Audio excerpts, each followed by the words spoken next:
That's the work that's before us tonight. With respect to the first subdivision, this is the Anderton subdivision with a little private lane access right across the street from the entrance to Fox Point. That's the work that's before us. Not Fox Point Park, Fox Point subdivision off of State Street.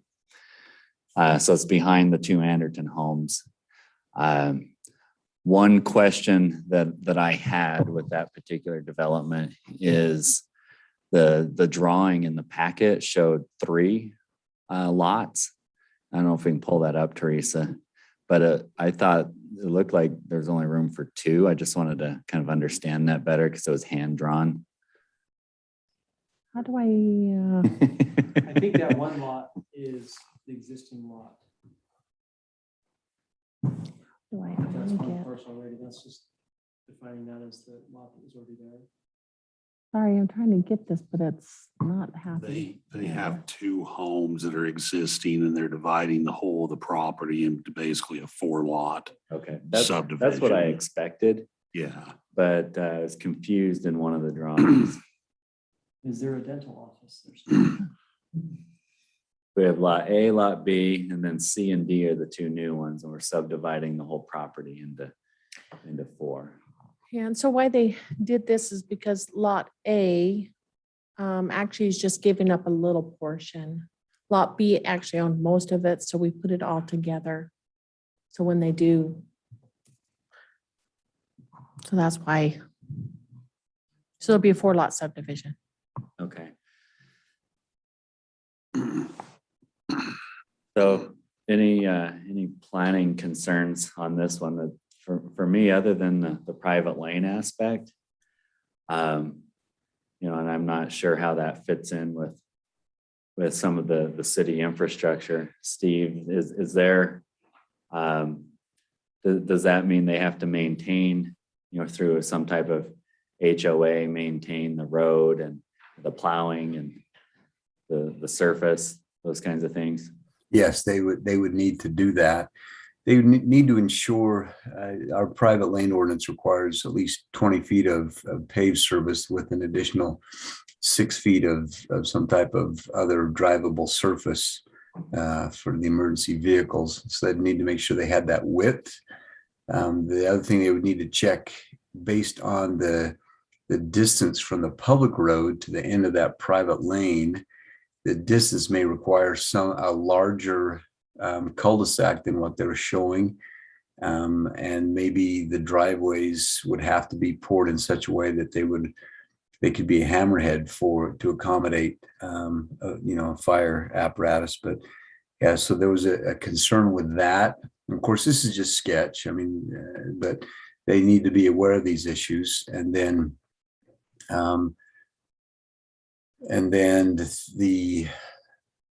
so yeah, there would have to be some type of an agreement, at least between lots C and D, for the maintenance of that private lane. And I don't know on whose lot the lane is as it goes adjacent to lot B there on the right side of the illustration. So there'd have to be some arrangements there. And then the other planning concern that Wilf pointed out is that that existing barn or outbuilding on lot D is in violation of the required setbacks. And so we'd have to see what they plan on doing with that. And it looks like there may even be a proximity issue with where they've got the footprint for the home on lot D. So we've got some setback separation issues. From an overall zoning standpoint, as long as they can meet the square footage and the frontage requirements, they're going to be okay. But there are those planning issues that you've pointed out: the private lane, the frontage amount, and then that existing outbuilding. The distance of that private lane, I just want to understand, is the road from State Street to that barn a public road? And we're only talking that curved lane from the cul-de-sac to the barn is the private part, or is the whole thing private all the way from State Street? And I don't have an answer to that. The whole thing will be private. There's from the State Street to the barn is not a public street. It'll all be private. That was my guess on looking at it. So Thank you, Lance. Go ahead. Is that little roadway that goes back there? Yes. Park like a trailer? Yeah, they got a little wagon. Yeah. So the next question I have is, as a private lane, what I'm not clear on is, would this be classified as a flag lot subdivision just by nature of you're coming in behind these other, it has no frontage on an actual street?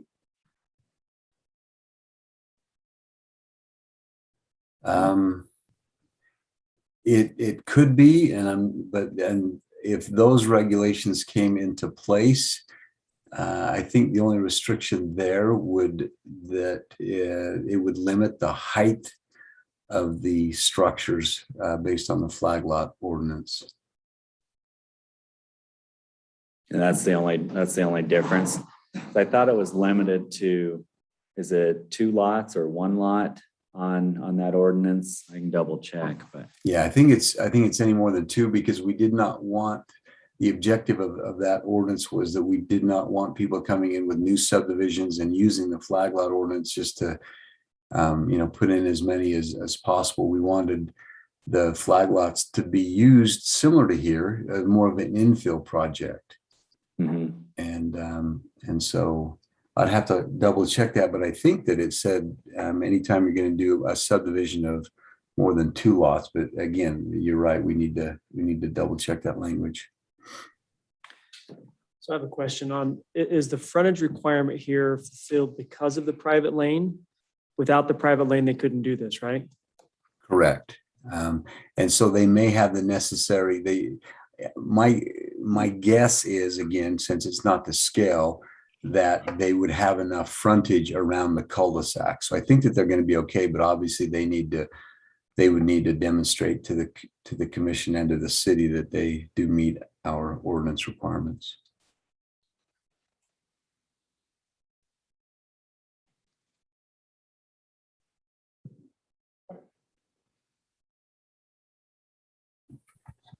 So are we today then considering a recommendation that, assuming they hit all of the required setbacks and widths and that, like we're just approving the concept of this subdivision? Is that right?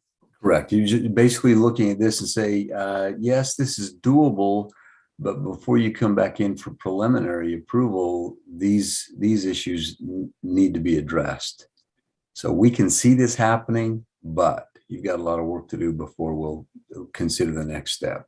And all that happens as they partner with staff through the development process. We don't need to put in stipulations necessarily in the concept approval, because we'll be doing this without sending anything to the city council yet. Correct. Okay.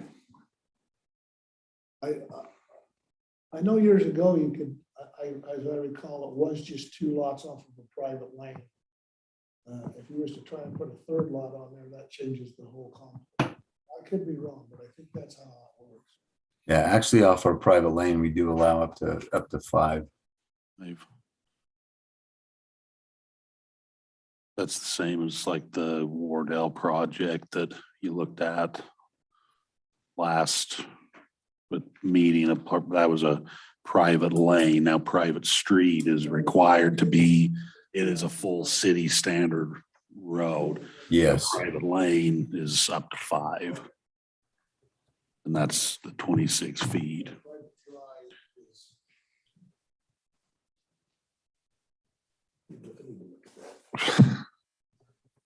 I think I have a pretty good feel for this one. Jason, I don't know if you've got any thoughts before we jump into the other one.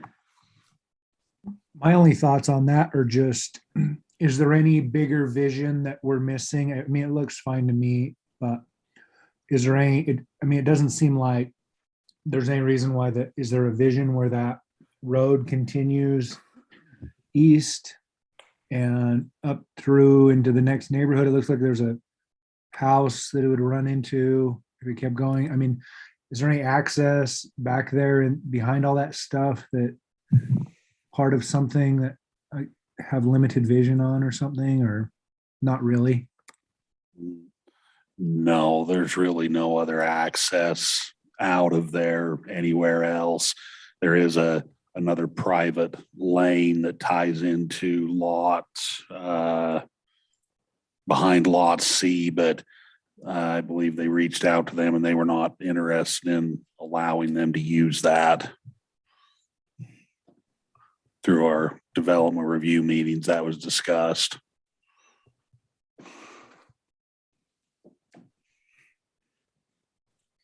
Just out of curiosity, way back when Imperial Drive and coming through the birdcage was originally supposed to connect back up to State Street, is that the corridor that was supposed to be used?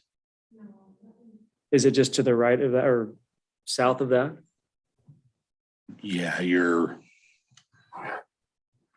we're right here. Yeah.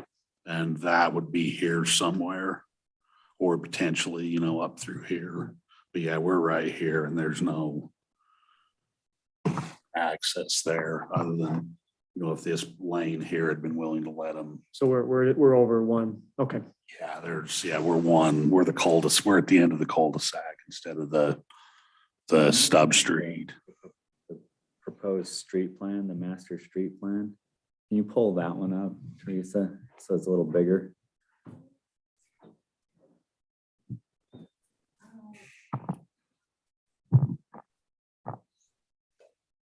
I think that's a great question, Jason, just to see.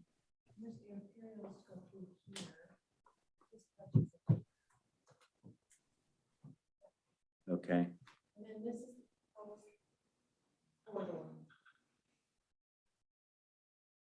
All right. That he's talking about. Sure, okay. And that'll be completely infill.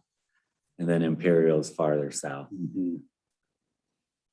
I'm not sharing, but just Jason. Does that answer your question, Jason? Oh, I'm sorry. It's hard for me to hear and have the reference. So I feel like I missed out on that, but it was just a question. I don't need you to, if you Okay. feel like we've discussed it and resolved it, no problem. Thank you. Well, let's jump to the next item, which you will see how this progresses this evening. We've got 2 public hearings. And just as a matter of procedure, Steve, I want to make sure I open each of these separately. One for the general plan, we have that hearing. And then do I do the same thing for the zoning? Because it seems like all the same issues would come up from the public, but what's the procedure? Yeah, you're correct. They are 2 different items. And so one is even though some of the issues will be duplicative, that's correct. They still need to be treated separately since one is the general plan amendment.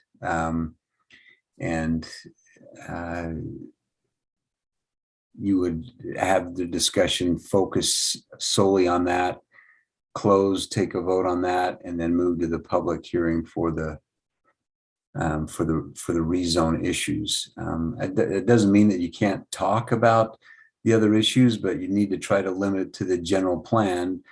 Obviously, the general plan amendment will change the zoning. And so again, the commission will need to anticipate if we do change the general plan, and, being the paranoid sort I am, or the cautious sort, I guess you could say, is that if you change that zoning, what is the worst case scenario?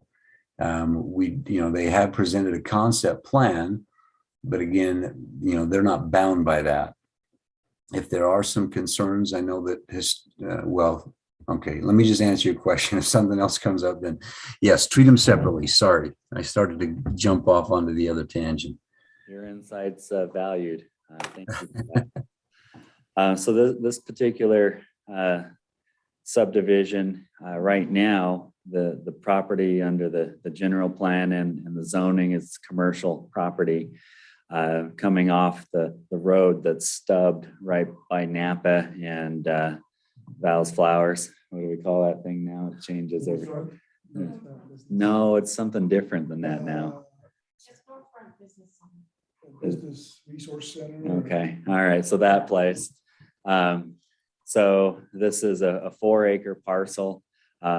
Most of that 4-acre parcel is intended to still be used as commercial. And if the entire project was commercial, this would not be a public hearing. This would just be a concept plan. But they want the back part of the project to be townhomes, which it's not zoned for that, and it's not called for that in the general plan. So that's why we're having that conversation. So let's talk about it. What planning concerns is that big purple one, right? Oh, now it's gone. It was the big purple one. Okay, thank you. You can see that, those online. Assuming that's yes. Yeah. That's it. Yep. And yeah, well, it's a little bit strange to me that where they want to go with the townhomes is not all against the existing residential. That makes sense. Before we get too deep in this, with the Envision 2050 effort, I realize we're not at a point where we've got a new general plan to talk about yet. But I missed the last meeting that we had on that, and I wasn't sure if anything came up with this particular space as far as any changes. Okay, thank you. Teresa's just stepping out to grab the bigger map. Does anyone read? Do you remember anything with coming with that one? The reason I'm asking is it's one of the few intact commercial parcels in the city, and so I just want to make sure that the old general plan and the new general plan kind of feel like they're consistent, or if the minds are starting to change. Well, and I think that the commission has always been appropriately protective of those commercial properties, realizing the importance of those. So this, as I look at this, and this is just me speaking, if you were going to do something like that, to me, it would make sense to keep the townhomes along that, I'm going to call it the southwestern border, and have the property on the opposite side of the road remain commercial. The road would make a great dividing line between the commercial and the residential. Because if you did that entire southeastern part, both sides of the road townhomes, then what are you setting yourself up for on that next parcel? That makes sense? Yeah. Well, and maybe I'm not understanding the exact depth of it, but as I looked at the two illustrations in the packet, I'm assuming that we are talking about that full, like I think you call it the big purple one that backs the homes that are on State Street, right? it's maybe the back third, it seems like. Just a rectangle right against the green on the whatever direction that is. Southwest-ish. Yeah. I've always been challenged with that up there, I promise. Even the compass in my truck goes crazy. But anyway, Across the river and north and south changes different directions. that's right. Yeah, I used to be able to say upriver and downriver, but this was not close enough to the river for me. Is there any where that it actually labels out the acreage that they want to change? He's got the Zone. He's got the square footage on there. Okay. He's got at 190 feet by what, 341 feet. Yeah, so when his concept plan, here it is, it shows 190 right here. So, no, the whole parcel is 4 acres total. So it's just 190. And so to illustrate on the general plan map and the rezone map, we just took 190 feet and it looks like that. That's an estimate. Okay. So I like the configuration with potential through street Oh, yes. where that curves around to connect with 300 East on the other side of the block at some future point. And I think, who is it, that Destination Homes or Destiny Homes owns that property next to it. At some point, they're going to do their thing. So I don't mind that. I just want to see it connect. And if it does connect, I'm still trying to see what, from the developer's perspective, what's the compelling reason to propose a change in the general plan. And we made some changes, I think, behind Tractor Supply when we did that. Was that just a zoning change or is that a general plan change? Does anyone remember? It was also a general plan change, yes. Yeah, that's what I thought. And it left a little bit deeper buffer, from commercial to multi-family to single family. This is a much more compacted buffer, if that's what we want to call that. Townhomes in between what will likely be future single family homes. But I just don't know the compelling reason for the developer. I don't know if they shared, what is it for them that justifies changing the way the land was intended to be used, especially where 70% of the property they intend to use it as designed. This green right here is actually multi-family. It is. You of course don't have an application. Okay. So this is multi-family, this would turn. It would be abutting on two sides multi-family and then two sides commercial, basically. Okay. I think the reason is townhomes are where it's going up everywhere, and that's where. That's their Man. guaranteed sell right now to do the project and build a road. And That's what concerns me. it's going to be someone's gonna have to really present a good argument to me or present their case well to right there with our limited commercial in downtown to give up 1.48 acres And- for and townhomes the- when there is 4.84 acres right next to it that could be built into townhomes. We're just so limited there. It's gonna, take quite a bit, I think, to change my mind on that. And I agree that I understand the economics of the project. But it's our task to be stewards of how the land is being used. Mm. And if that makes sense, it makes sense. But if it's just because that happens to be what's hot right now, that's not, that to me doesn't feel like being a good steward of the land use. But And that's where it's hard for me. We could do away with all our commercial and industrial and build houses right now where we may not do some of these other things for 50 years, but that doesn't mean it's the right thing to do.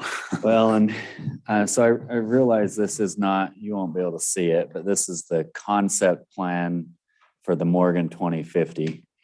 And it's clearly not final. There's a lot of work that has to happen on this still. I recognize that as well, but it is in that concept plan, it is still designated as commercial street downtown district.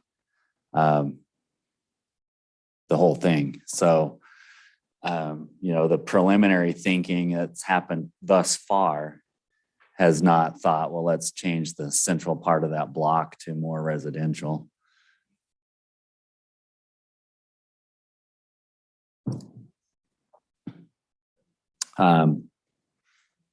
The other planning concern, just from an actual planning concern standpoint, was the storm drain. They've got in their drawing a retention pond drawn, or detention, whichever one it is, retention, detention. However, the engineering notes suggest that those aren't allowed in that area, and so they'd have to run piping out to the street and connect with the State Street storm drain system. Yes, they would have that infrastructure challenge. You're correct. Yeah, and the storm drain is almost at the corner of the Ridley's parking lot, and it's extremely shallow. So that is going to be a difficult Okay. thing for them. Yeah, because I can't remember exactly where the mill race went through.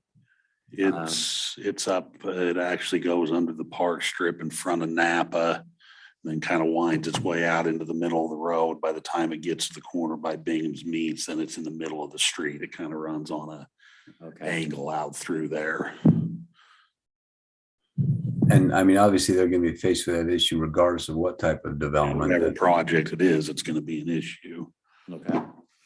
And is the rule on those ditches, even if they got approval, they can't build a structure over that? It has to be a road that's over the ditch, or how does that work? I'm not sure the question. What do you mean? Right now it's underground. Oh, it's all piped. Yeah, So it's all piped. You can't put a building on top of the pipe, correct? That's correct. That's the question.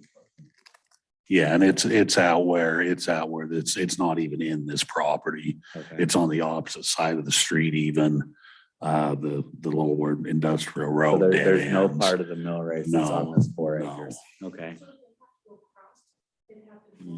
They would have to cross, you'd have to cross State Street to get to storm drain, and it's extremely shallow. And you would have to, or cross Industrial Road if you could get approval to run into the mill race. And I don't know how the lay of this ground slopes. That may not be possible either. Put my city hat on for a minute. It's a great resource. We like it.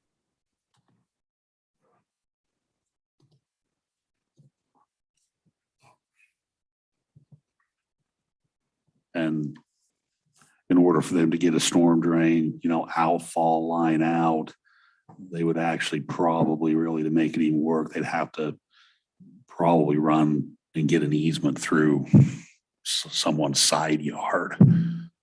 I would almost imagine one of the homes there, but Justin, what are your thoughts? Well, I'm just comparing. It's interesting why that lot next to a Destiny Homes got rezoned the way that it did. I don't know how long ago that happened. I don't remember doing it, so.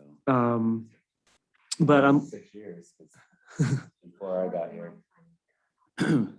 but the lot that's being considered, at least from the county record, is showing as Alan Kerrigan owning that. And the applicant, I'm assuming, is doing this in order to figure out if it's worth going forward with that, right? I wondered if it was contingent upon the sale or if the records just hasn't been updated. Do the Yeah, I don't Nyes know. own the property? Yeah. And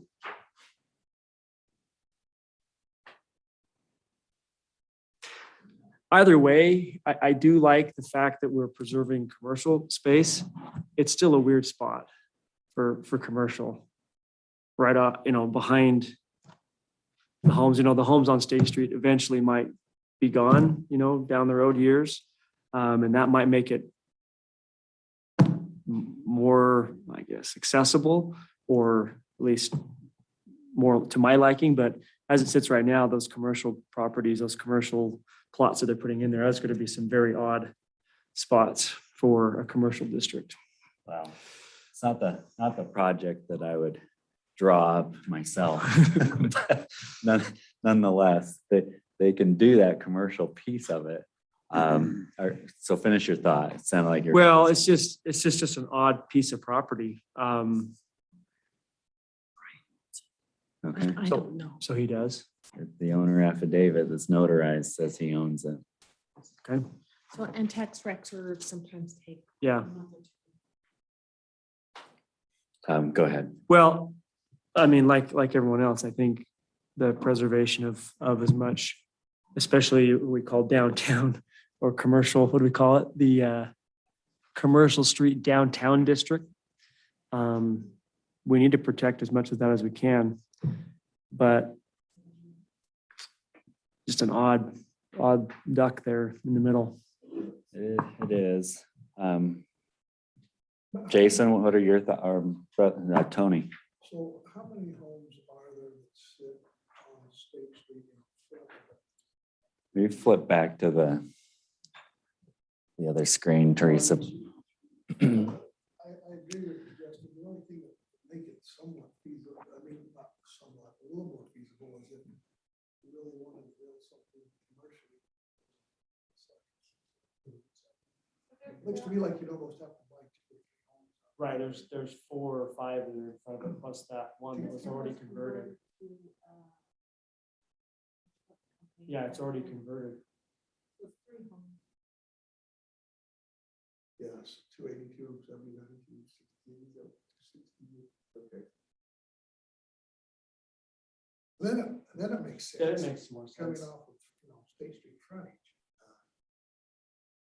But I mean, who knows if somebody's going to.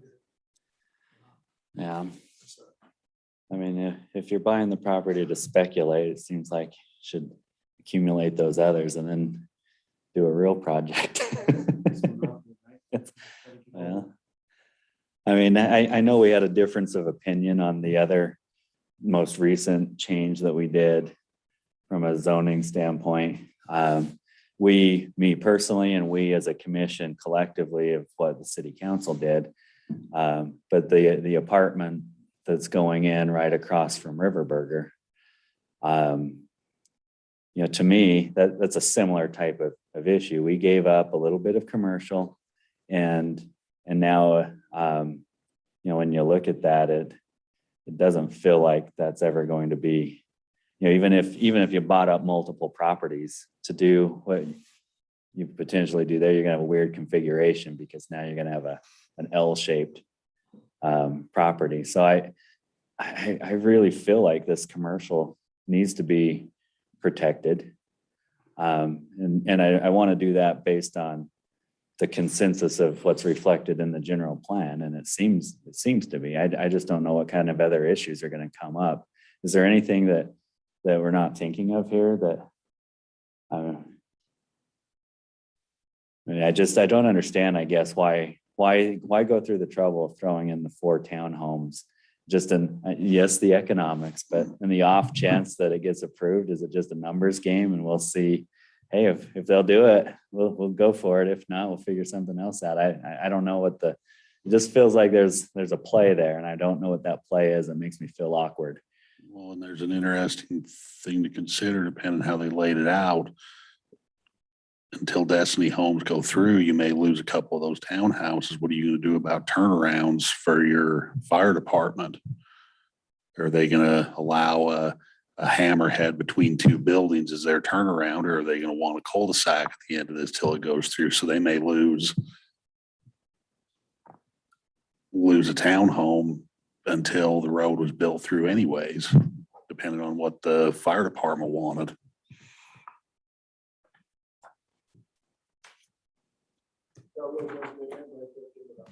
Yeah, right there. It shows the townhouses and then 190 feet and then a dead end.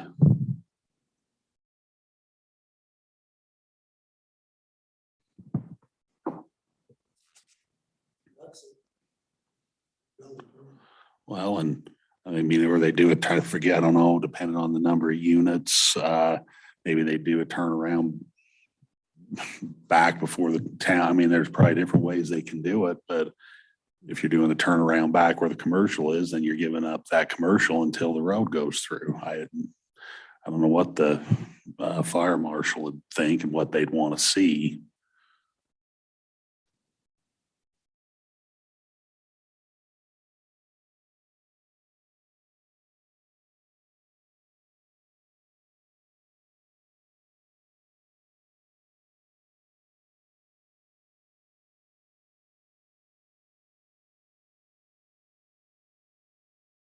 But that could be an issue with any type, even if this is just a strictly commercial project, that could be an issue. Jason, your hand's up. Floor is yours. I just kind of keep my thoughts and where I'd like to spend just a minute discussing, kind of back to what Steve thought. I was kind of on that same page. I feel like, you know, the buffer zone there is better achieved with multifamily being aligned with the single family backyards. You know, if we're looking for a kind of a buffer zone or something, like, you know, you've got the single family house on Island Road, and then you've got the multifamily, and then you've got Tractor Supply commercial. It feels like the flow, if that's the precedent, you know, we've got single family here, then maybe we get to multifamily, then maybe we get to commercial. So I think in Steve's example, if you came in and made that turn and you're going to head up that road, you'd have multifamily on the right side with single family in the backyard, and you'd have commercial on the left. I feel like that would be correct buffering, but I also feel like it may be unusual to have commercial and multifamily face to face on the same road. But it feels like if you were to continue up that road, you'd eventually get to more commercial on the left side, the rental shop and the gym. And so that feels consistent if that road went all the way through. And so for some sake of consistency, it does feel correct for me to have commercial on one side and multifamily on the other, as opposed to commercial up front and multifamily in the back, higher density in the back. I feel like it's more right or left. Those are kind of thoughts going on in my mind. Thanks, Jason. I think the only problem with that is that to the east is already multifamily. And you really can't say you have to put commercial on the north side of the road and residential. It's already multifamily. So it'd have to be another general plan rezone just to try to do commercial down farther.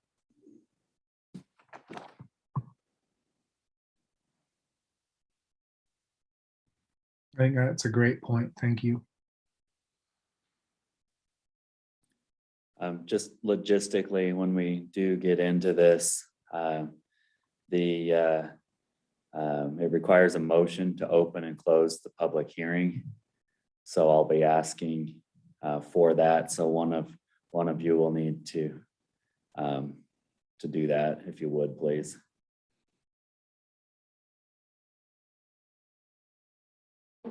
What was the issue that a few years ago, Destiny was looking at? Was it? So Tony just asked what the issue when Destiny Homes Was wanted it to put it. storm drain that we was discussing with them, but it was going to be kind of an issue? Do you remember, Mayor? Do you remember, Steve? So this was all owned by Deb Evans. Originally, it was called Brooklyn Place. Then Deb sold to Destiny Homes. They came walking in saying, hey, this is already at final. We want to go. And we says, no, it hadn't been approved. Yes. Well, they brought a concept that ended up not meeting any of the setbacks and stuff, and they never came back.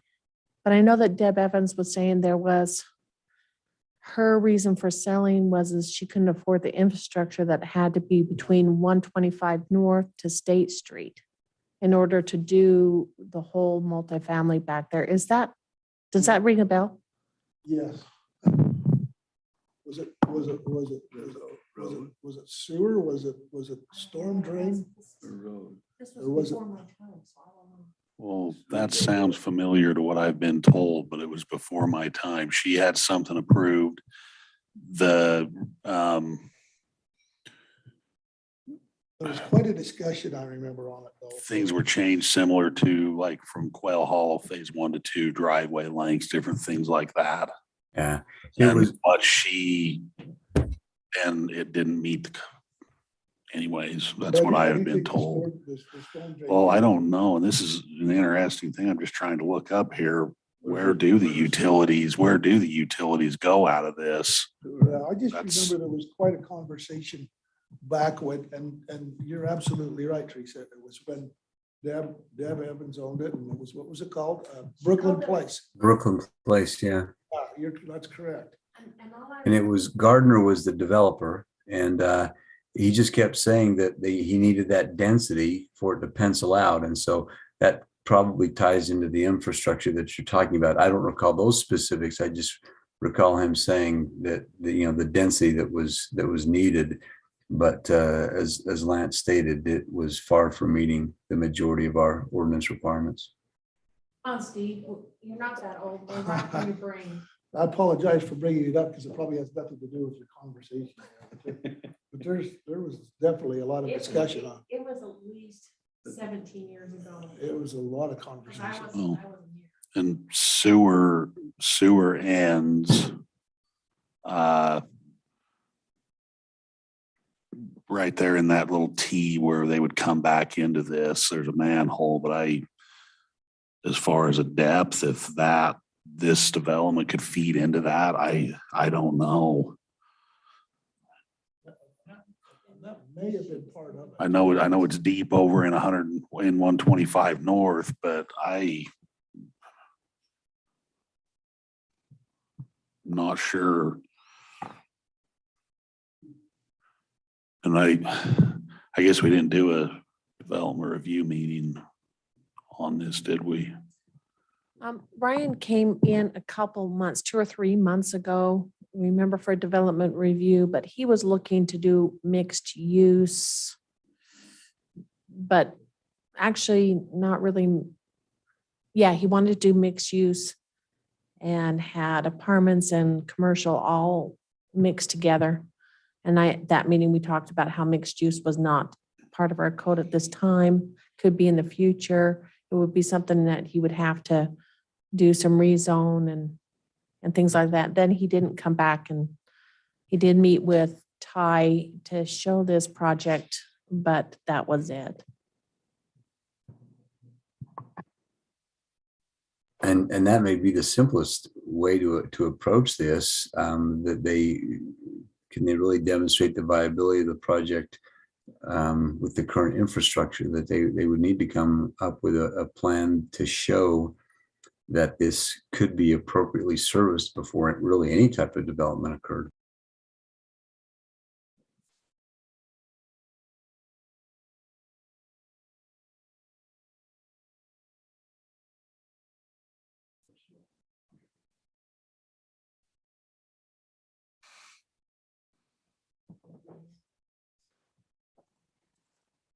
Anything else?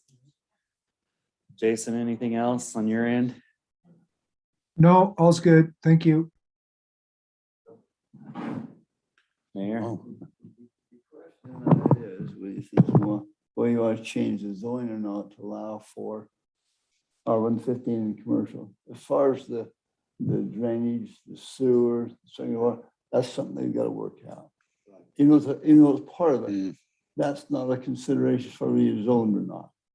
If you zone it and then they find they can't really make it work, then they can't make it work. Even though those things are important to the end product, the question tonight is, do you feel like you want to zone it R115 in commercial, or do you want me to keep it commercial? That's really the key discussion question. Thank you. Anything else?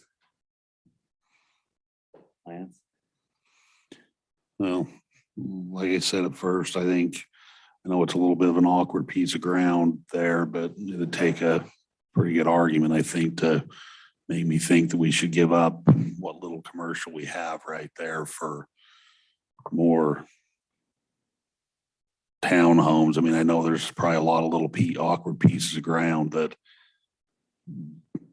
just because it means we could use it now instead of maybe down the road. I don't know that it takes a pretty good argument to change my mind, I think, on that. Talking about the commercial piece behind Ridley's or behind Val's Flowers.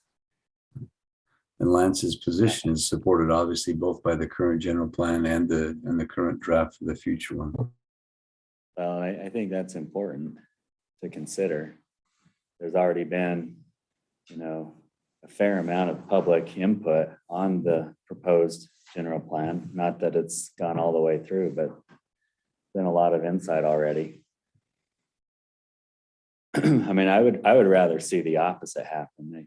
The saddest thing for me in that block was when the Kimball home went up. Now, there's no reason why they couldn't put it up, and they're my cousins. So, but I would have preferred it not to be there. This, to me, I'd rather see this block go more commercial over time. I agree. I'd As the like to see premier a commercial center. through street with commercial, I think. Well, and I'd love, if you're thinking kind of the vision, you've got commercial street, with its frontage. If we want that to be community oriented and pedestrian friendly and have some of that density of commercial, walk through the interior of the block. Maybe there's some parking in there, but also, have the community area and a sky bridge over to the actual Riverside Park. And you've got this connectivity of all these things with commercial fronts and you can work, play, live. It just feels like that's a better land use and kind of the vision of setting this land aside as opposed to just subdividing it and putting whatever's going to sell at the moment.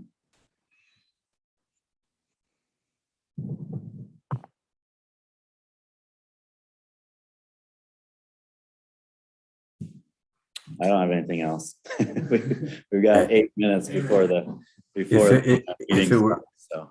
If it were Sunday, I would either say amen or hallelujah.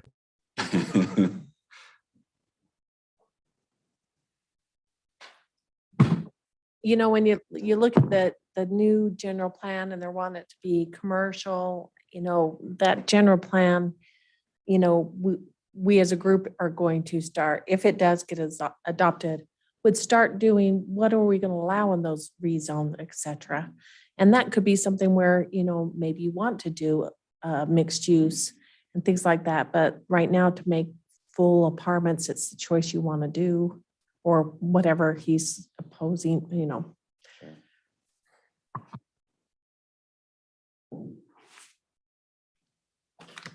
I don't think you'll lose out on his investment, but it feels like it's the wrong project.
Welcome to the October 19th edition of the Morgan City Planning Commission meeting. Welcome to all of you that are joining virtually, as well as here in the room. For those of you that are virtual, recognize that this is being recorded and also live streamed on YouTube. So keep that in mind as you participate. We will be having a public hearing part of our meeting this evening. My name's Nathan McClellan. I'll be chairing this meeting today, and we will jump in with a quick matter of business with respect to our minutes from our last meeting. Those minutes from August 30th and September 21st. And I'd like to call for a motion from one of our commission members if you've had a chance to review those minutes and have any edits prior to approving those.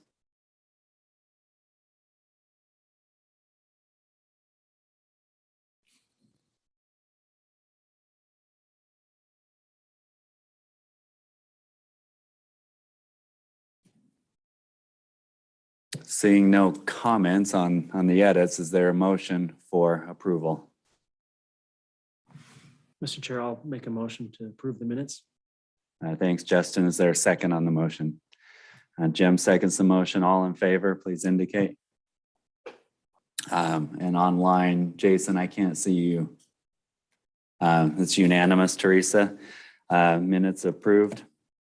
We'll now move into our agenda for the evening. We have two different projects we'll be discussing. The first project is related to a concept plan approval for a subdivision behind the Anderton homes on State Street, 165 South State. This is just across the street from the entrance to Fox Point subdivision as well. And before we jump into this, do we have a representative from that particular project that can step before us? Please step to the mic, and just so, because it's being recorded, if you'll state your name as well. My name is Jared Anderton. Jared, welcome. And by the way, all those in the room, if you haven't signed in when you first came in, please do that as well, so we'll know who is here. Jared, tell us about the project. Well, the idea is to develop that land behind 165 and also 177 South State, actually, both of which are currently taxed as residential. And we're trying to figure out a way to actually make them possible to be residential. So the concept plan is really just a basic outline and drawing to see if the City Planning Commission can see any glaring problems before we hire a surveyor and an engineer to go through all the necessary drawings and plans to make sure the concept would work. Okay, thank you. From a planning standpoint, I want to open it up to commission if you have any questions for Jared.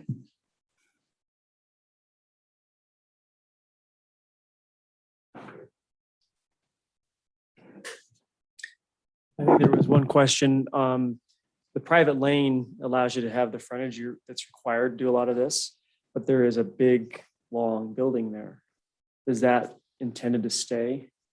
It is. The intent is to keep it. And my understanding is of the frontage of that is that as long as the building isn't in front of, and so the way the private road works is the access to that lot D, who would have ownership of that building, the frontage would be, that building would be behind, is my understanding of that code. Yeah, so the question with lot D then with that, is it a barn? It is a barn. Currently? Okay.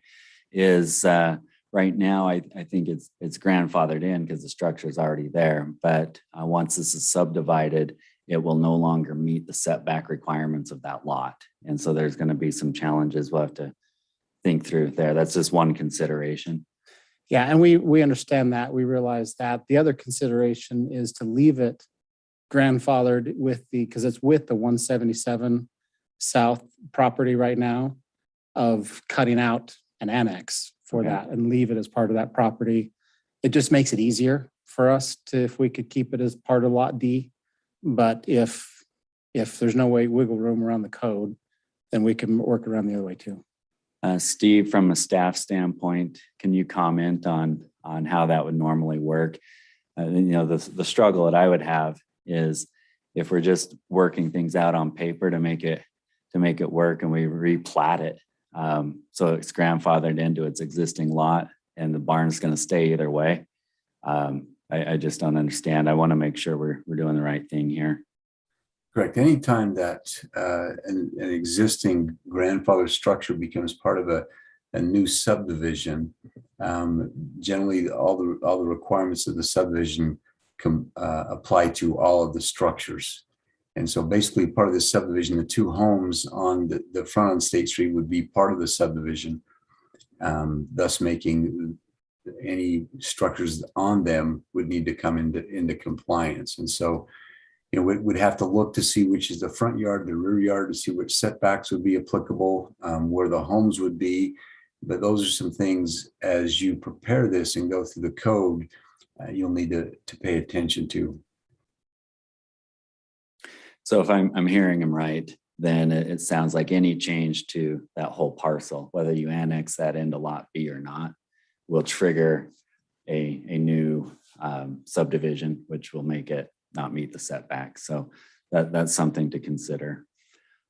Well, how would you propose, because it's being taxed as residential, but how do we even do anything with that property? Even I put a little property up in the northeast corner of Lot C, totally a million miles away from that barn, and leave everything else the same. What you're telling me is any change to that property line would Well, default that as a grandfathered. That's the building, clarity. correct? That's the clarity I'm looking for from Steve. When I restated, I just want to make sure. Now, this particular project is the kind of project that makes a lot of sense. We've got vacant land. It's an infill project. It doesn't inhibit any future projects. It makes a lot of sense conceptually. These are just some planning concerns that we need to work out. But Steve, if you can confirm, that once this is subdivided at all, that barn is now a problem. Correct. Now, and I don't know where the existing lot lines are. I don't know if between the two existing homes, it goes all the way to the rear. Well, let me step back a little bit. You said that this is being taxed as residential. Well, it's being used as residential and it doesn't comply with the agricultural requirements. And so that explains that. And of course, that concern would be with the county. They're the ones that would have to explain to you why it's in a current taxing category that it is. But as the chair stated, once you begin to take advantage of a ordinance that allows you to subdivide, then part of your responsibilities is to bring the rest of the property into compliance with the zoning code. And so you will have to look at to see what the side yard or the rear yard setbacks are, to see if you can designate those one way or the other, and ensure that there's the proper separation. And so that's just something that you or whoever it is that you hired to do the drawings is going to have to do the homework and look at the code to see if it could meet either of those requirements. And if not, then you'd have to see if there's some modification that you could do, whether it's picking up property from your neighbor, applying for a variance, if it would meet those criteria, which off the top of my head, I'm not seeing that it could, but those are some of the things that you're going to have to, basically do your homework on to see if that could still be in compliance once the subdivision is created. Any other questions on that particular piece? No. The other thought that we were working out in our working session before we jumped here is the private lane. As you work through all the ordinances, the width of it, once you have this engineered and to scale, needs to be at least 20 feet wide as it comes off State Street and then into the cul-de-sac. And then I'm not sure, you'll work with city and staff and planning, assuming, this moves forward. If it doesn't, there'll be a different concern. But with the city on the size of the cul-de-sac, make sure there's adequate turnaround for emergency. So that drawing is actually that cul-de-sac is exactly the same size as the cul-de-sac to the east. Okay. We drew that to scale with that in mind. And then the width of the direct road actually is 28 feet. That's border to border. I don't know if it requires maybe we'll have to talk to somebody. I don't know if you guys know the answer to that about curb and gutter, if that's required. The width is actually, the width is actually 26 feet. 20 of it needs to be of a hard surface. And so your 28 feet obviously will comply with that, but just to make sure that you understand that. Now, the cul-de-sac, if I might state this, Mr. Chair, cul-de-sac might be the exact size of another cul-de-sac, but depending on the distance from the public road, the fire department could impose different requirements to ensure a sufficient turnaround for their apparatus.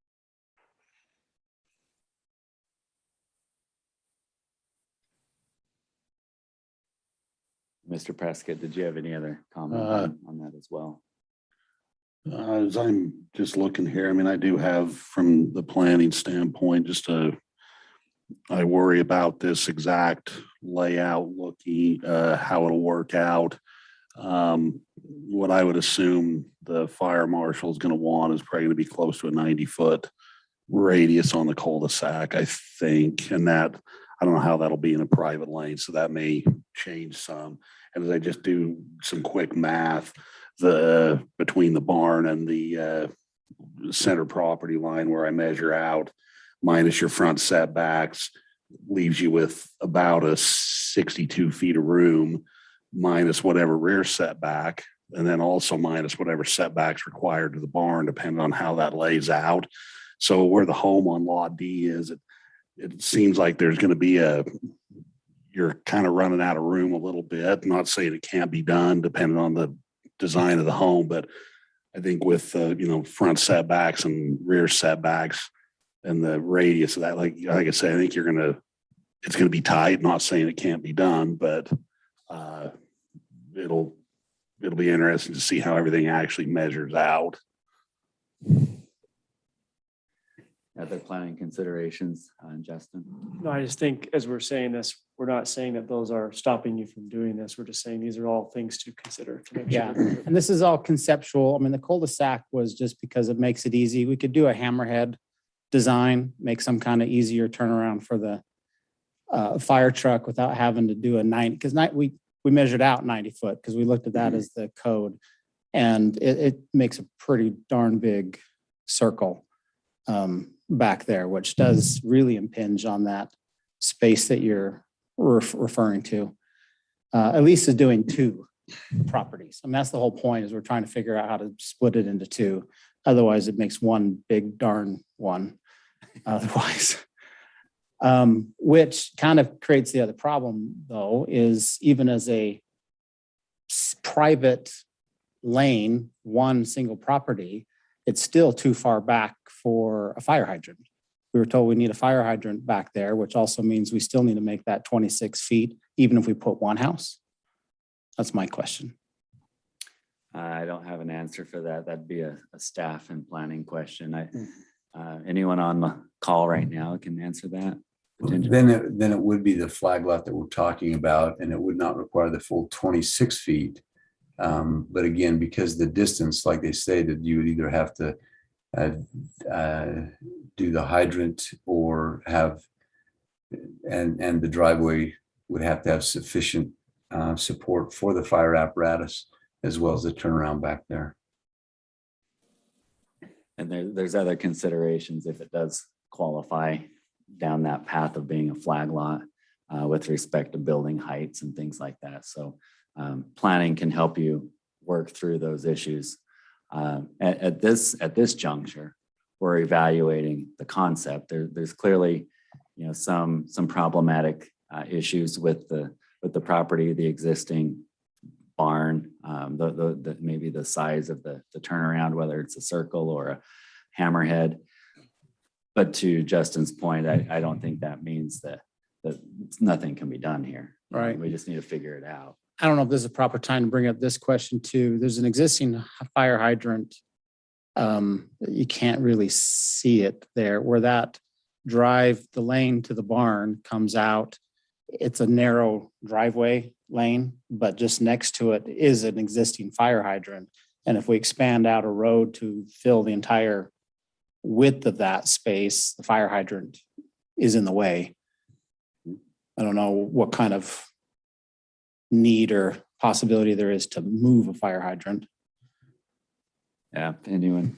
Well, and there's gonna be some things you'll have to work with UDOT. I'm gonna assume that the 20 feet of paved surface, the approach going to the barn now is not 20 feet wide, and I'm gonna assume it would need to be. So that's something you'll have to go through UDOT and get approvals for. I would imagine that fire hydrant, because you're gonna have to run a water line back there for your fire hydrant, that hydrant may be able to be abandoned and come off of your new line and do a new hydrant in basically the same area, but move it over out of your way. I think that's all stuff the planning can work through. I did have one question, probably for Mr. Gar's side. How much leeway do we have as staff works through this? How much leeway do they have if they look, okay, we gave a conceptual approval for this, essentially a 4-lot subdivision. If the orientations of lots C and D or the private lanes, some of that changes, is it something they'll have to come back for another concept, or is this kind of blanket enough that planning or the city staff can work through with them? That however this works out, this is going to kind of cover us going forward. Yeah, no, this would be fine. Basically, like you said, this is concept. Is this possible? Is it possible to subdivide these properties and have an additional home or two there? And so, they do all their homework and they find out that they can only put in one home, then no, they could still proceed to preliminary. Or they do their homework, they decide they're going to make some changes and that actually can fit 3 homes. They would not have to come back to concept. Those would all be those issues would be addressed at the preliminary plat stage. And so again, this is concept. Can this property be divided and have additional homes? Thank you. There's a question from Mr. Ackett. Go ahead. Great. Hey, thanks for your time, Jared. Hey, just one comment I had in general that in your initial comment, my perception was that you'd like us to review this concept plan. And I felt like the hope was that it would give you more assurances, or we could give you more assurances before you went down the road too far and started spending money and things like that and ran into some problems. And I just wanted to be fairly clear about that point. I feel like in general, staff and most of the people on the commission in general are not opposed to the subdivision, to the idea of the concept.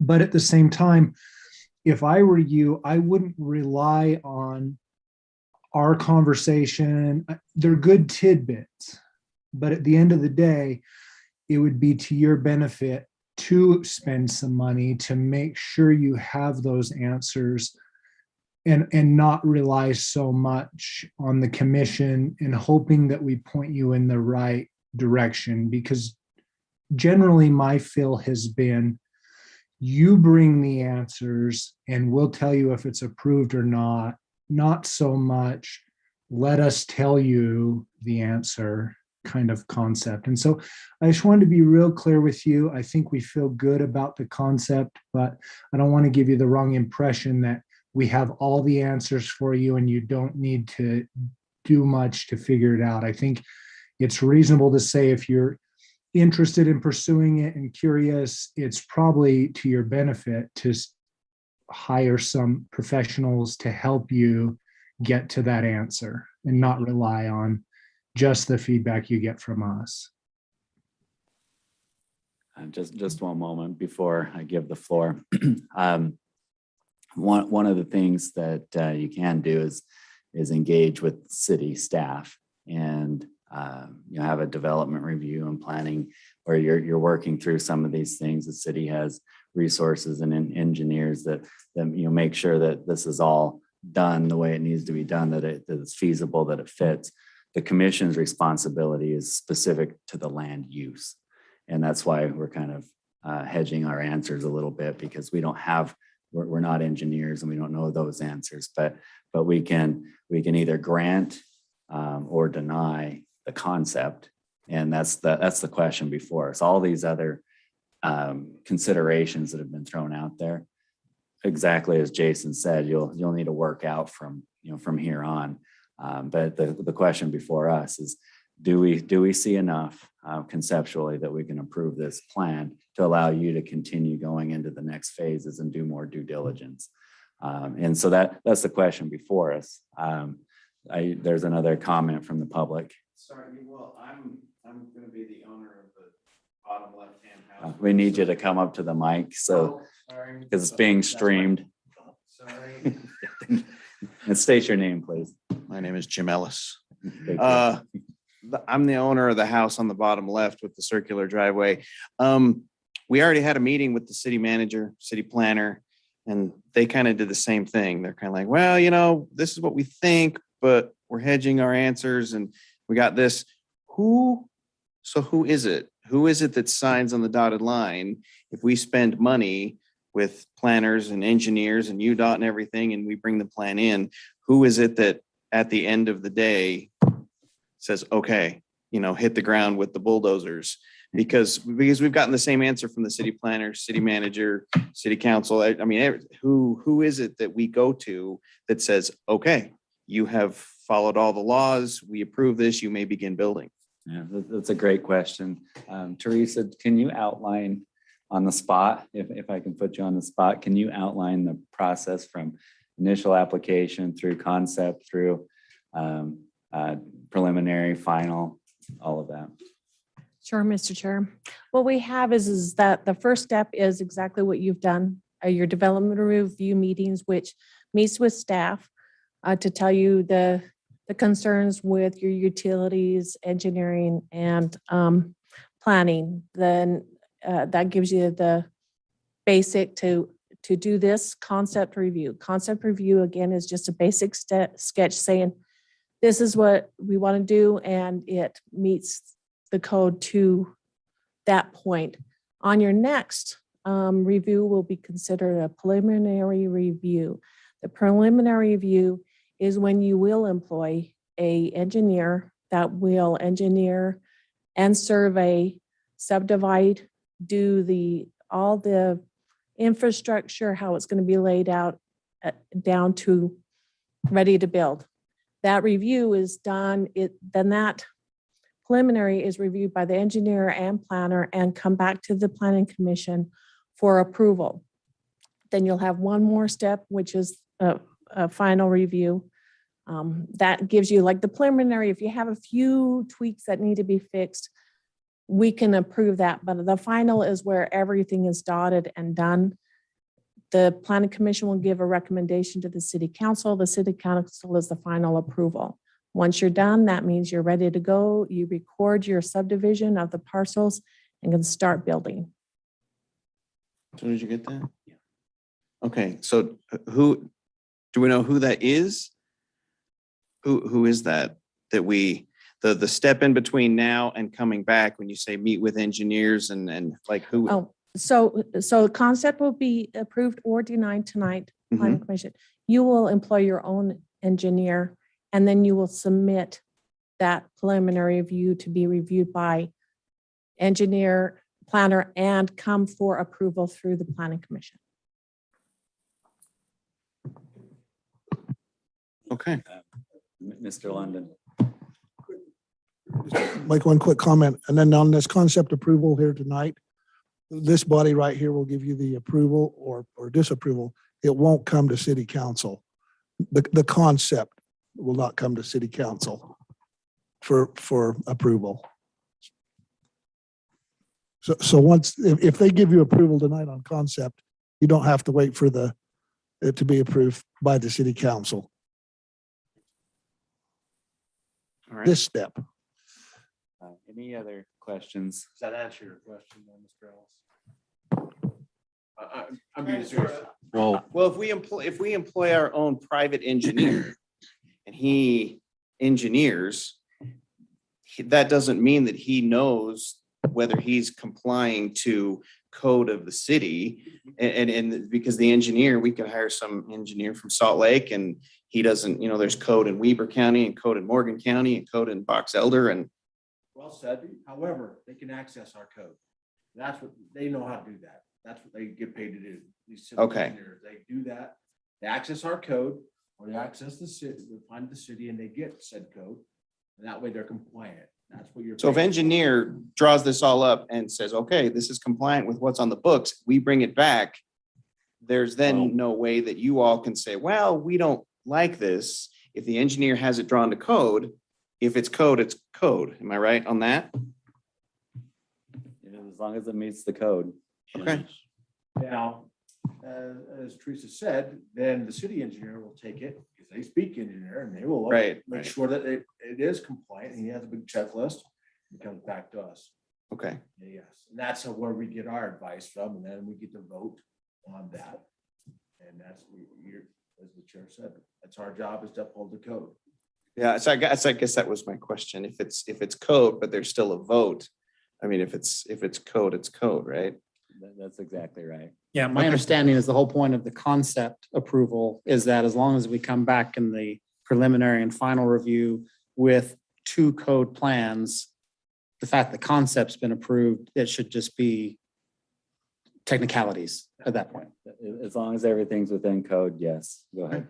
Now, keep in mind, there's a checklist. It's Right. not, I mean, the Absolutely. engineer, the fire marshals, the road folks. There's a lot of, it's a long, it's Understood. not just engineer to engineer.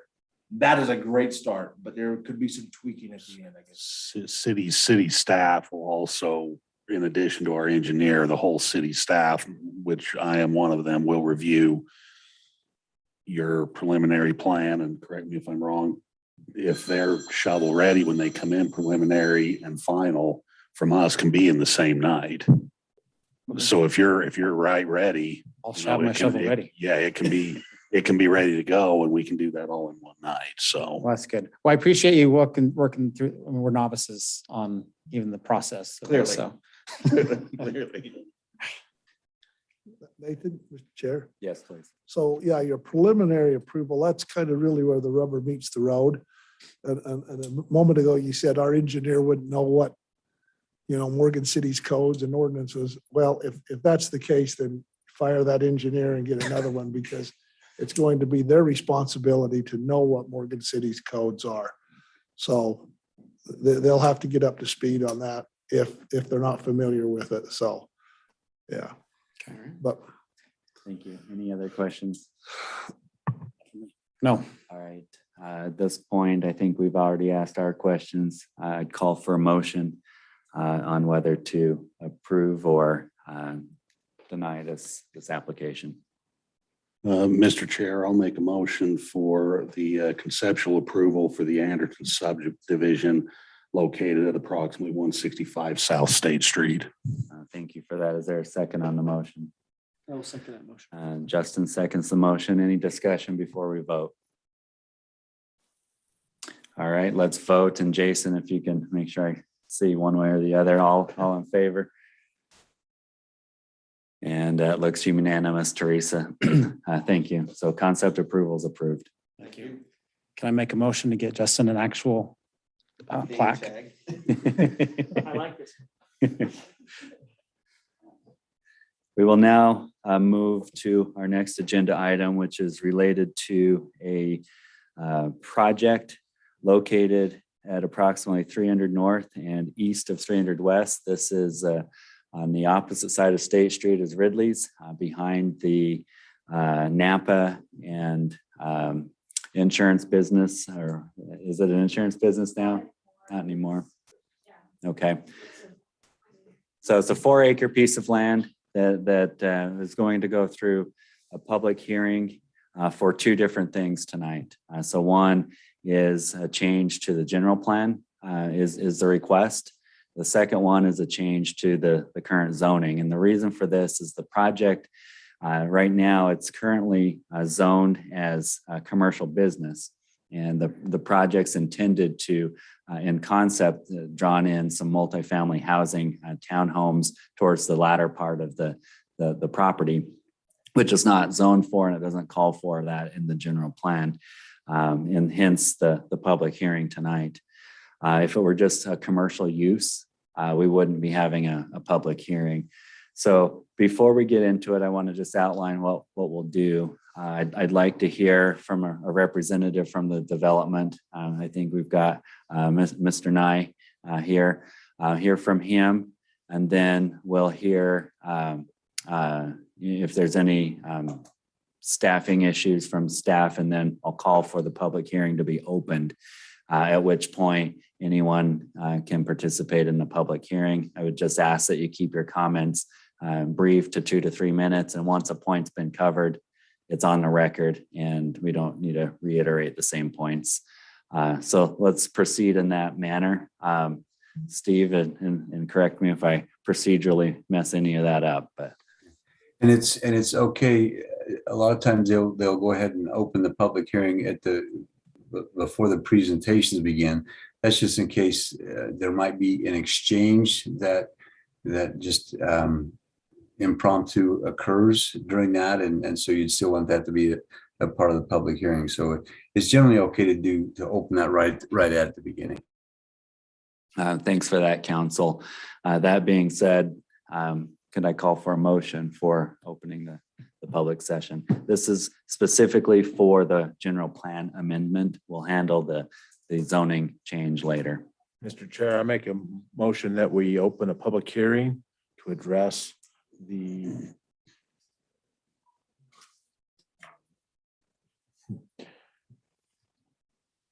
which one? It's number 2. To request a commercial business to medium density residential. Thank you for that. Is there a second on the motion? I'll second that. Thank you. Just to vote on the public hearing opened. Everyone in favor? All right, the public hearing is now open. Mr. Nye, if you wouldn't mind stepping to the podium. And state your name for the record. Yeah, my name's Cody Nye. Yeah, so basically we're proposing to put some townhouses on 1.5 acres on that ground. And we'd like to rezone 1.5 acres of the 4 acres to put multifamily housing on it. There would basically be 4 buildings per, well, that there'd be 8 buildings total, and that would equal a total of 16 townhouses. Okay, and As it depicts right there. thank you. Anything else to add with? So we're looking at the south end here where it shows the townhouses. All right, the public hearing is open, but before we open it up to the public, any questions for Cody with respect to the project initially, and then we'll discuss it after we hear from the public.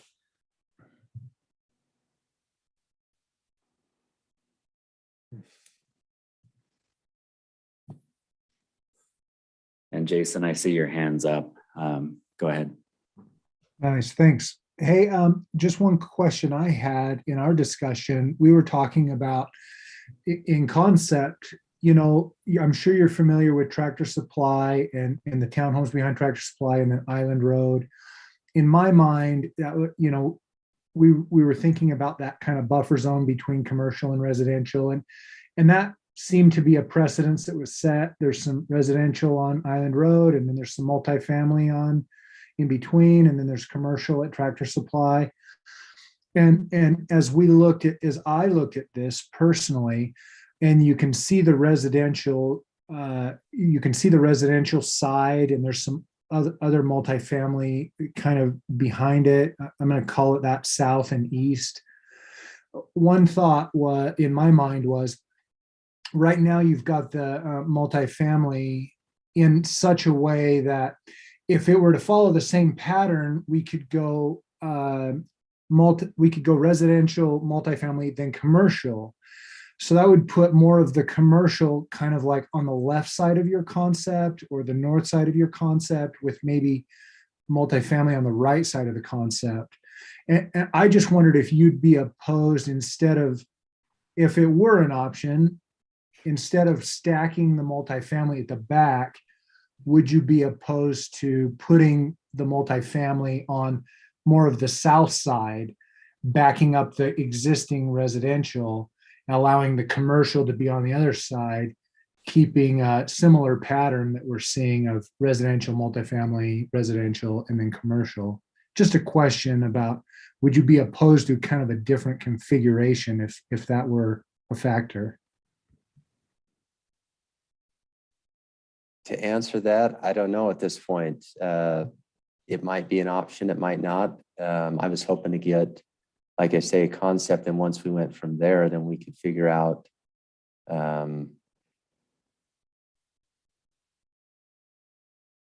it'd definitely be an option. I mean, I don't have any reason right now to say that I would be opposed to that. Before we open it up, the one question that I had is, as you acquired this parcel, and knowing initially that it's all zoned commercial and all compliant with the general plan as a commercial property, what is it that's making you want to put part of it as residential? Why convert it? Just because there's a high demand for low or affordable housing that would sell very quickly, and that would end up funding part of the project for the commercial. As far as putting all commercial in there right now, there's no way Morgan could support it. So why only 1.5 acres? Why not the whole 4 acres? Why you? The reason for that is because I would like to also see some commercial right there. I think it would be good for the city. Any other questions? One more question. Do you have any, you seem to be a very awesome entrepreneur in our community. I recognize that. Do you have any ideas of the type of businesses that exist that might, you don't have to name names or anything, but just maybe the type of industries or something that may have interest in that? Because me personally, I'm always interested in the temperature of the entrepreneur and the business and in the commercial aspect. Do you feel like there's a demand for that on the commercial side, or do you feel like that dirt is going to be developed and sit there? Because I personally like the idea of multifamily empowering commercial space. I really like that concept. I'd be interested in your gauge on what that commercial demand is. I think this is a 5-year project. By the time we build this out, I think by that time, we'll build, as the demand comes in, we're going to be building the buildings one at a time. And so as we put our sign out there, we were going to basically see what the demand was. All I know is there's a lot of businesses that can't afford a big, huge piece of property. They're small, they grow. I'm one of them that's been through those stages. And in the future, that's going to be the case with these. So like I said, I see it as about a 5-year project. As far as the townhomes go, we would want to start on those pretty quick. So as that's going on, we would be advertising, commercial space available, and then get a gauge on what sort of demand is actually there. You may know that right now we're going through a general plan look over the city. Right now that's commercial, all of it inclusive. It looks like that might be the proposal as well. And we're limited. We don't have a lot of commercial. So if we were to slice this out and make this residential, we would be even losing more of a premium.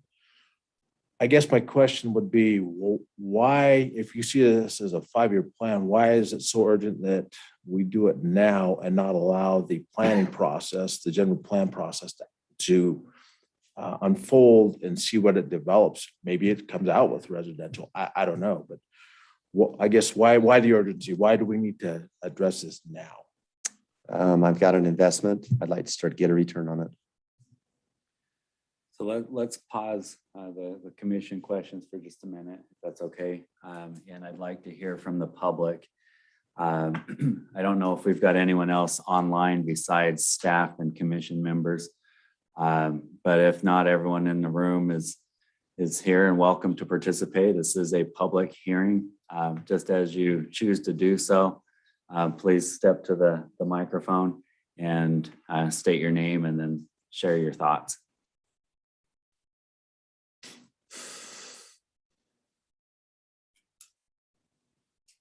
Teresa, do we have anyone else online?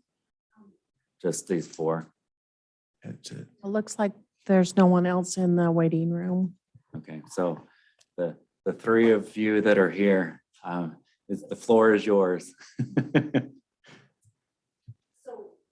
Just step to the mic, yeah, so it's being recorded. It's the only way they'll hear you. My name is Michelle Bigelow. I guess my question goes to Mr. Nye. So have you already purchased this property? Correct. It is. Okay, it's purchased there. Okay.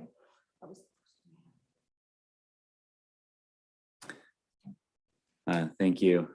Other input from the public? Mrs. Holman? I'd rather let them keep telling the truth. Well, let's keep discussing this and the public is welcome to jump in, just to make sure I give you the floor first. That being said, there are a number of considerations that I think we still need to talk through on this. And again, the process for this would be, we would make a positive or negative recommendation to the city council on the general plan change, and likewise for the zoning change when we get to that piece. And then the city council will also have a public hearing and do the same thing. So with respect to some of the concerns that I have, and Jim, Mr. Brown, initiated this conversation, but you might be aware that we are going through a big general plan revision, this Envision 2050 kind of thing. And one of the things that's been ingrained in us is that there's a lot of deference given to the general plan because of all the work and public input that it represents. And so the old general plan, that's still the governing general plan, has been in place, I think, since 1999. And back then, the same effort went into it. Designating this particular parcel of land as commercial. That's the way that we envision the city growing and best for that land use. And the zoning reflects that, the general plan reflects that. In this revision, now 22, 23 years later, and it's not complete, but it's already had a lot of public input. And that public input is right now in its current state reflecting that entire piece remain commercial. In fact, even expanding that commercial, the parcel right next to yours is owned by Destiny Homes. And that is multifamily already. And that's kind of thought of as commercial. And so that's kind of the challenge is this is one of the premier locations within central Morgan City, if you will, and it's an intact parcel.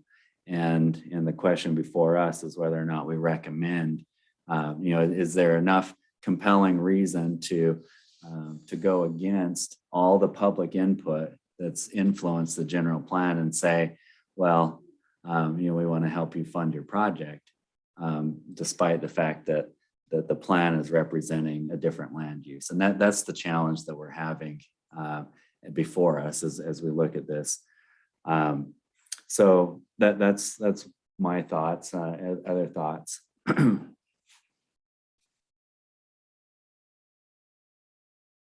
I'll just add that's, I think really the question at hand here is the proposed project doing what we needed to do with keeping and preserving as much limited commercial space as we have to do this.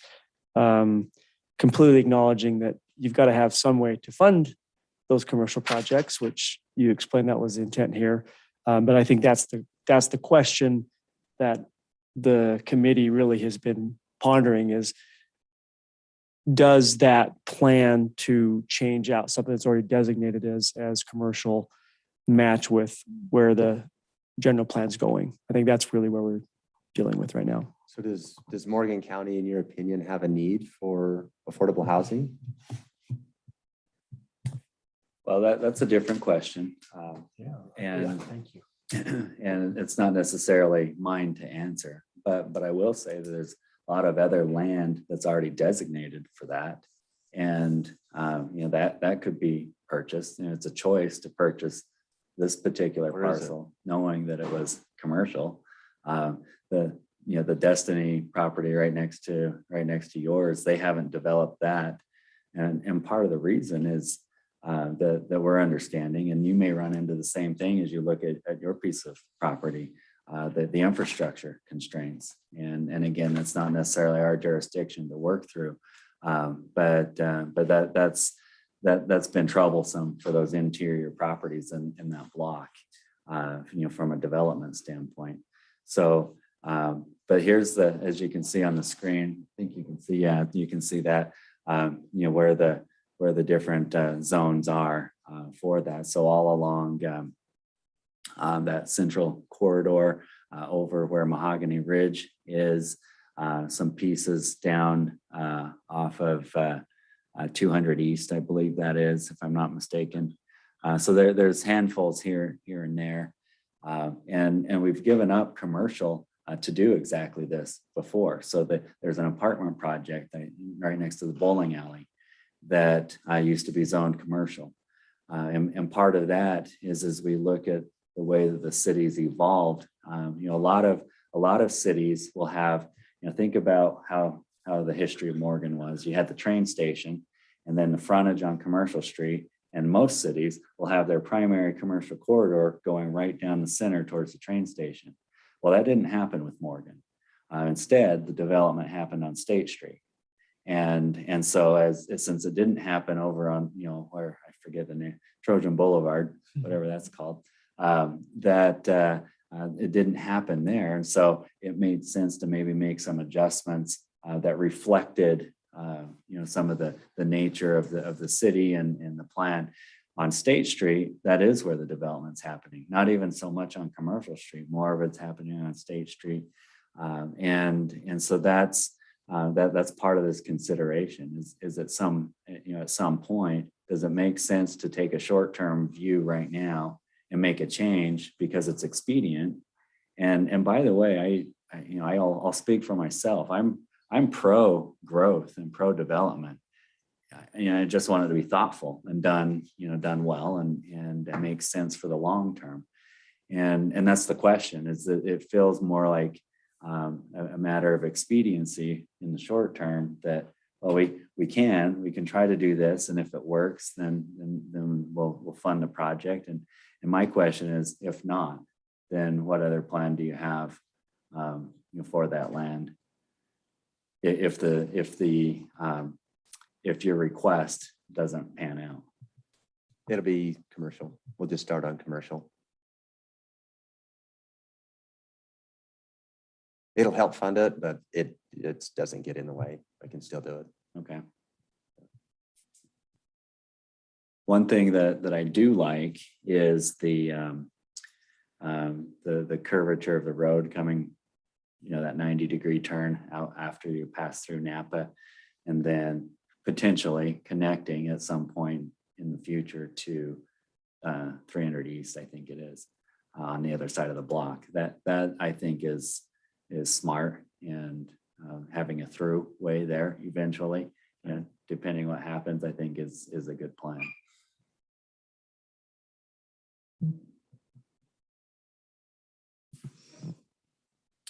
Jason, is your hand up again, or is that just left up from last time? I just don't want to miss you. Sorry, it was up. All right. Other thoughts? No, he hasn't. I think he had. Oh, you do have a comment? Go ahead. Oh, no, if my hand were raised, I forgot what the comment was. So I don't have a current comment. I apologize. I knew if I ignored you long enough, that would happen. So. He'll forget, leave him alone. As far as the other future commercial, where is that going to be? Help me understand your question. In the new plan that you're looking at? Well, keep in mind, this isn't final. It's a proposal. It's still got a lot of work to do before it, and it too will have to come before a public hearing and be adopted, and the city council will have to, do their part as well. So there's still a lot of work to do, but there's already been a lot of work done, and this is what it looks like. You're welcome to step up here. Mr. Chair. We have a link to the Morgan 2030 on our website that will house this, as well as if you go directly to that. So we have a link to all of these. So you are right. Orient here. As well as these maps. I don't know if the public knows that Morgan City is going through a general plan amendment. It started in January. It's midway through the process and should finish in December. The first concept review had a public hearing a month ago. Not a public hearing, a public meeting where we could introduce it. The maps are actually housed in the county building. Also, it's on our website, as well as a link to that website. And then that website also has where you can make comments about it. We're trying to get as much public comment and public feeds. They have focus groups on different types of areas it's a city county project, just to let you know. And if you're ever interested, or even if you want to ask questions, please don't hesitate to call the city office or the county, and we can help you through with what is being proposed now. But those are where you can look for those. What color is commercial? Maybe you could zoom in a little bit on that. Purple. Yeah, there's two different types of commercial. In this case, it's that purple is commercial. All that yellow is also commercial. And the green, commercial highway. Yeah, commercial highway. And there's that little piece we're talking about tonight. Which is right there.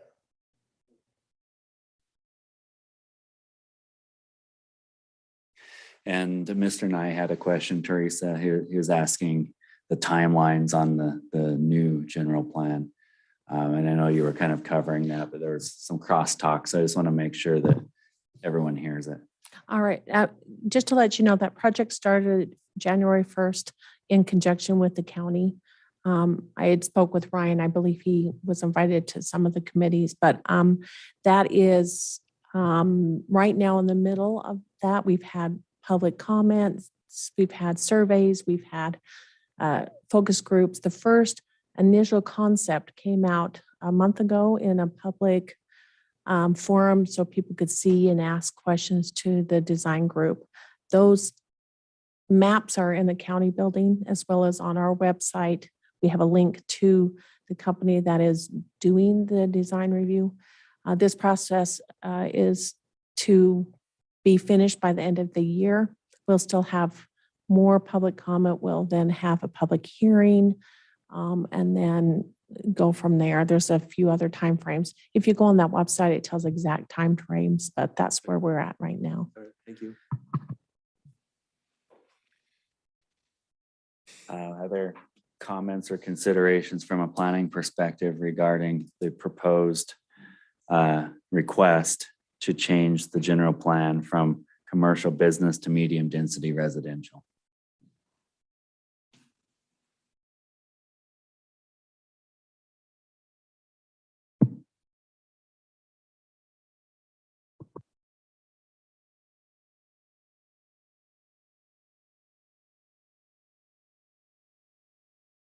Not seeing any further discussion. Any other comments from the public before we make a motion to close the public hearing?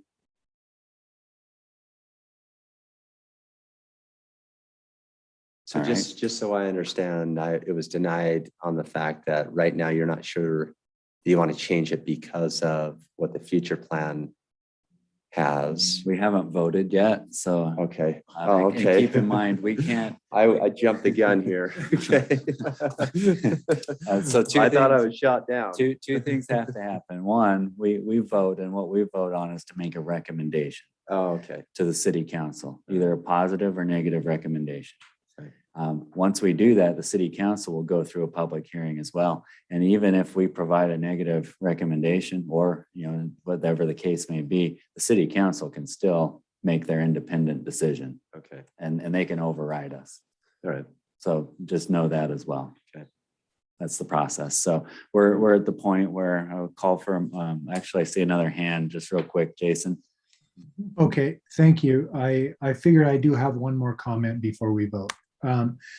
Just to be clear, to Mr. Nye,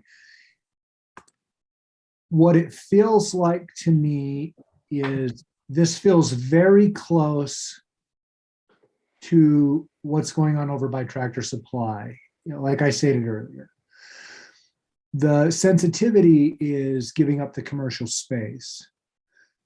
My hope is the future provides us more commercial space in other parts, maybe more in the manufacturing district or the agricultural district, down 84 on the other side of the car dealerships and stuff. And so this request to me seems very close to what I would vote for an approval. And I want to make that clear to you how close it is for me, that because I think we're going to vote on this and you're going to get a decision. If it were arranged differently, if the buffer zone were maintained around the perimeter of the other multifamily and single family residences, I can see how a precedence has been set for that. And I also see how multifamily can empower commercial, and I also support that.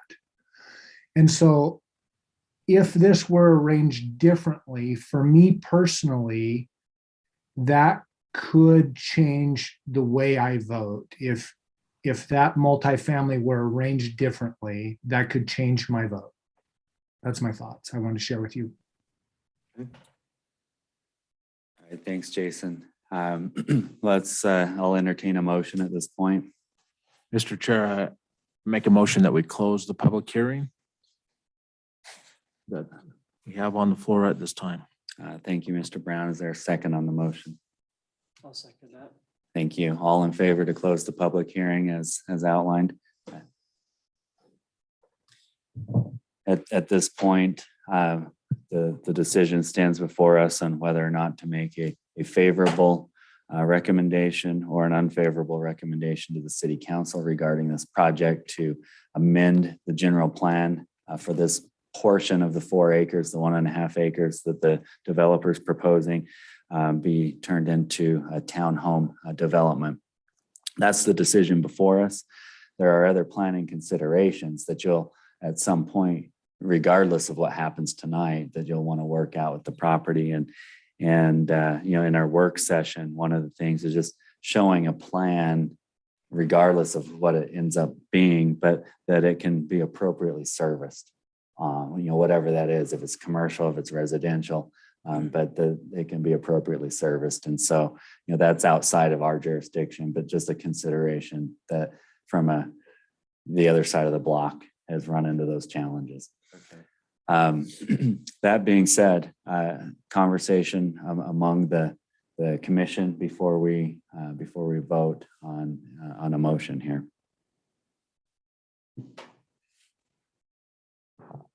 Mr. Chair, as we talked in the work meeting, and this is, I want to be clear, this has nothing to do with the future general plan. This is just basing it 100% on the current general plan. That's in the future. We haven't got to that yet. This is just based on the current stuff. As I mentioned in the work session, don't know that I'm comfortable taking away from our limited commercial areas that we have in this portion of town. I'll open the floor for other comment, but at any time I would be ready to make a motion. Yeah, and I think that's an important consideration. Thanks for sharing that. this, some of the thoughts you're hearing, at least from me, aren't necessarily based on what the future is. This just shows that the thinking currently is consistent with the thinking historically. And that's all this is an indication of. And that being said, I agree that this is pristine real estate. And I think this investment at some point will reap dividends for you. I don't know that giving up commercial space is the right use. Given the preference and the way that the community's kind of voiced how that land should be used. And so that's kind of just echoing what you said, Lance, and Jim, you're going to speak. Yeah, I want to just concur with Mr. Prescott and you, Mr. Chair. This is, if I vote, this is on future. This is on what's current. I just, as the chair said, this just kind of solidifies the process that's been going on for a while. So that's why, but I do want to go on record. This is not a futuristic vote for me. One thing I would add too is part of the future general plan and what we're hoping to adopt within the city that we don't have today is a mixed use ordinance. And we're in favor of that, and we've been working as a committee to try to adopt some language in our code that can accommodate mixed use projects. And so that is being developed. We don't have code for that right now, but that is something that you should be aware of that we're hoping future and developers can look at and build with. Jason, I thought I saw your hand up again and it went down.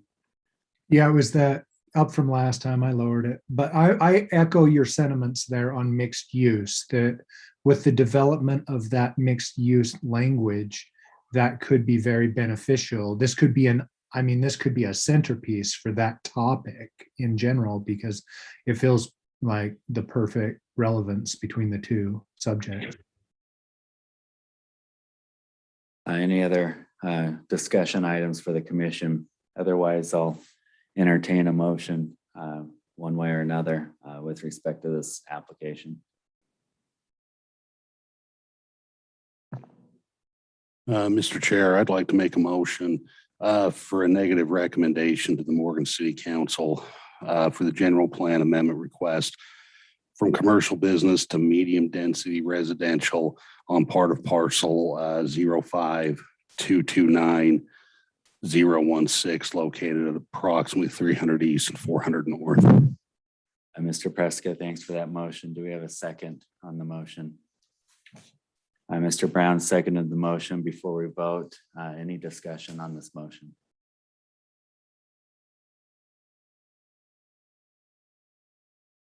Seeing no discussion, let's go ahead and vote. All those in favor of providing a negative recommendation to the city council with respect to this request, please indicate.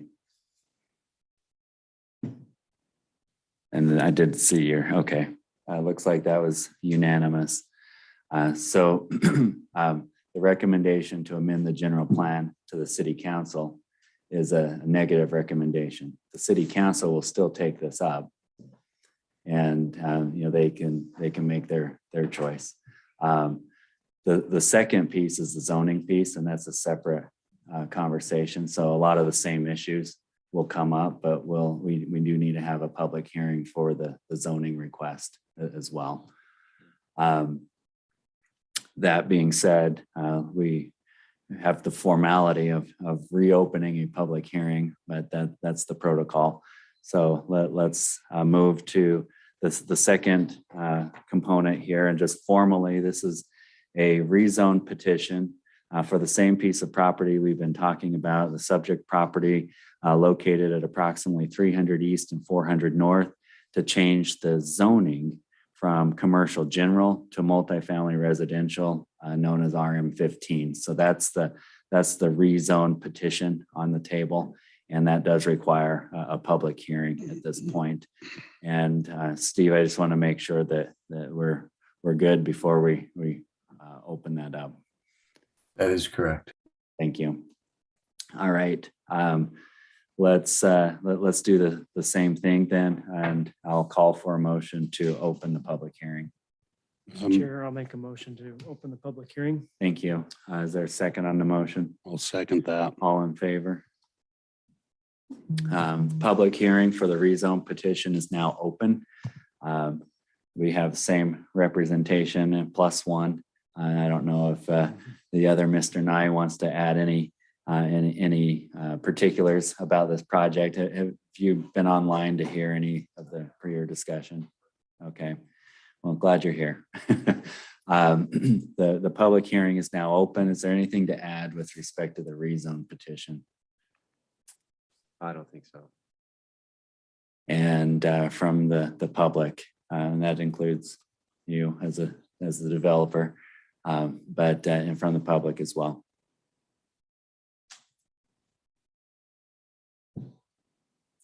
We have no new participants online, so we have covered some of the concerns. You've heard those. I don't know if there's any reciprocal questions that you have. But Yeah, back to Jason, what he said, if we were to basically change the outline of it and go to the west side of it, that would be a consideration.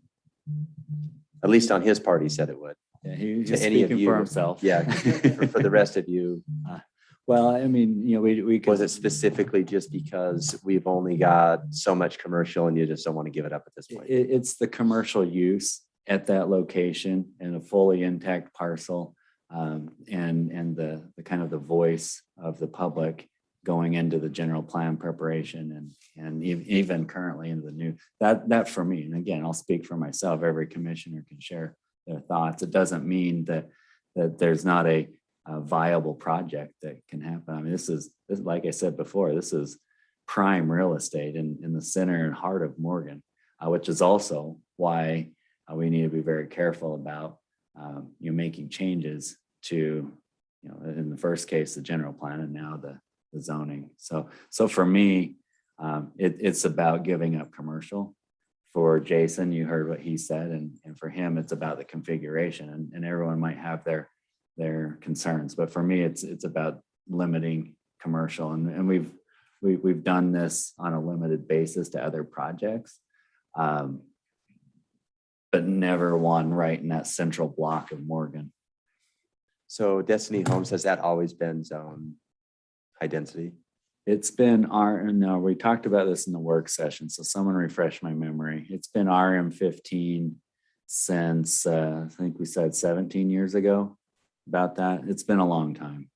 It was before I was ever involved in this, so I don't have the history, but it's public record somewhere.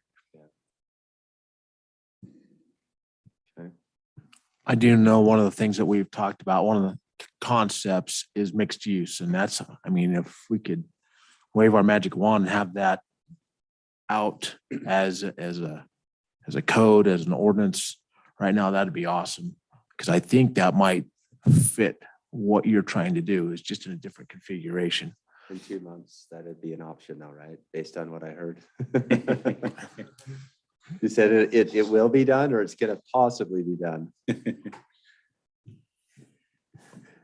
Yeah, I mean, it's, again, I'm only speaking for myself, so I mean, that doesn't, but anyway, that's one of the things that we have thrown around at different times. And that doesn't mean everybody likes that idea, but that's one of the things that I was looking at. But anyway, but again, it's the commercial, it's where it's at right now, and it is prime location for that. And If you don't mind, I do have a question for Ryan. They had mentioned that he knows a little bit more about this than I do. They had mentioned that as far as infrastructure goes, Destiny Homes and that's what stopped them. And so I just wonder, as far as the infrastructure on that's concerned, based on what they were saying, in order to service it.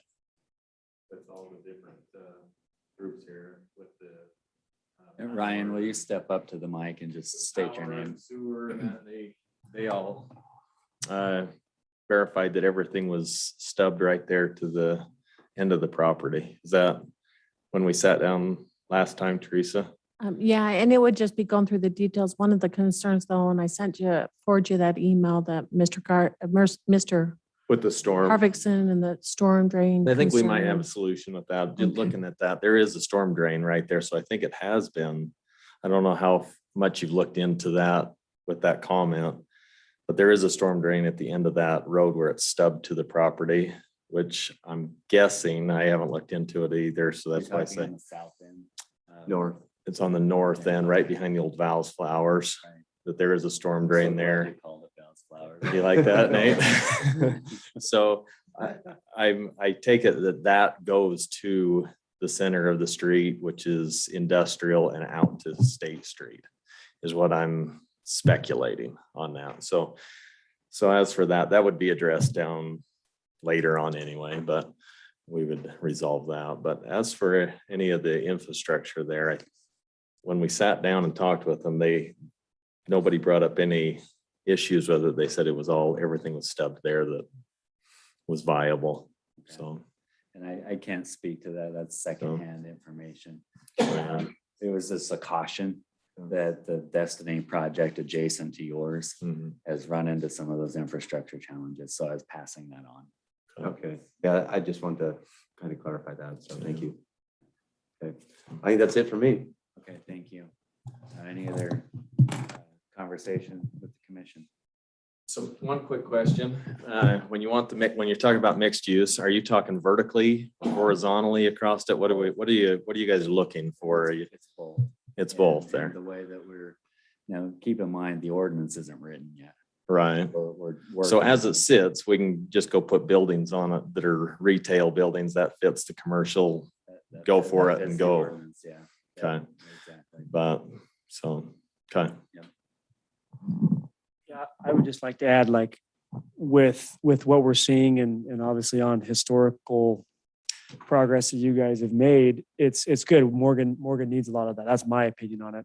I think this one really just comes down to, can we afford to give up any additional commercial property strictly for residential, straight across, cut out that portion, or have those other options there.